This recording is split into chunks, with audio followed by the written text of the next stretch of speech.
Yeah, g'day folks. Today's video we're going to deal with issues with water in the subframe where the bash plate bolts onto. A lot of people have reported water collecting in it. Apparently it enters, doesn't get out. Before we go on, look, would you mind hitting that subscribe button? It doesn't cost you anything, but it actually helps me a great deal if you could do that. It'll continue to help me bring out more content for you guys and make sure you guys don't miss out on. So first thing we have to do is we've got to remove the plastic covers on each side. They're a 5mm Allen key thing, and the bash plate, which is a 13mm socket, and there's 4 bolts of them, and we'll take that off. Yep, so next up we've got to remove a bolt there and a couple up there, and they're 6mm. Again, there's a cable tie there holding something on, and a clip there too. There's a 10mm bolt that's hidden under there. You sort of got to get to it underneath. It's a little bit tricky, very hard to show you on camera, but it's under there. That goes through the back there, sorry. And I did take the horn off for a little bit easier access. So now we've just got to get those clips undone, and we'll have a look at the damage of the water. Alright, so we've got that off. I guess that's the hole where the water comes out. Yep, and there we go. A little bit of water's come out there.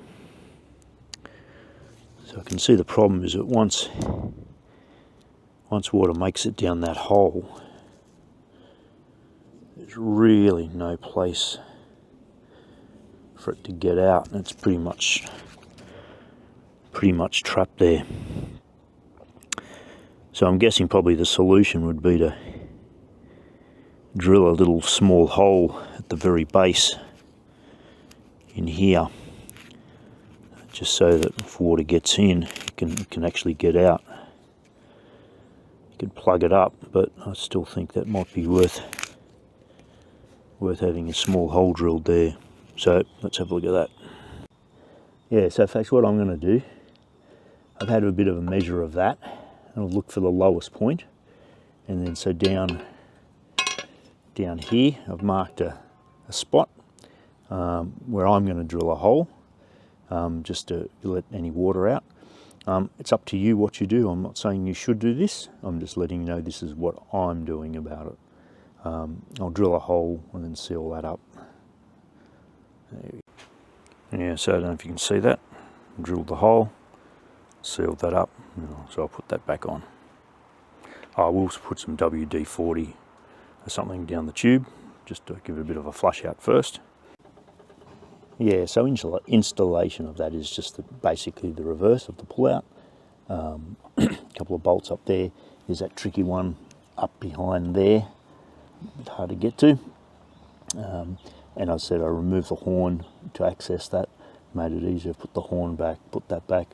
I've just got to put a cable tie or zip tie around that, pardon me, and then that side's done basically.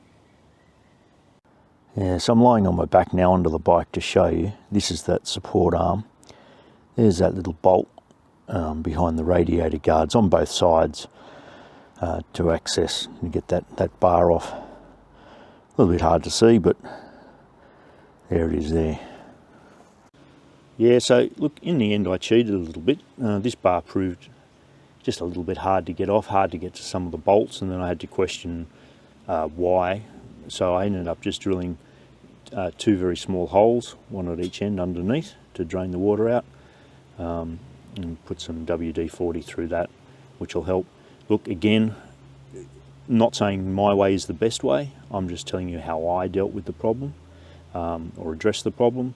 You can make your own decisions of what you do there. But either way, regardless of what you do, I feel that you should do something about it. Because, yeah, again, water can collect in that pipe and it's actually got nowhere to go. So, yeah.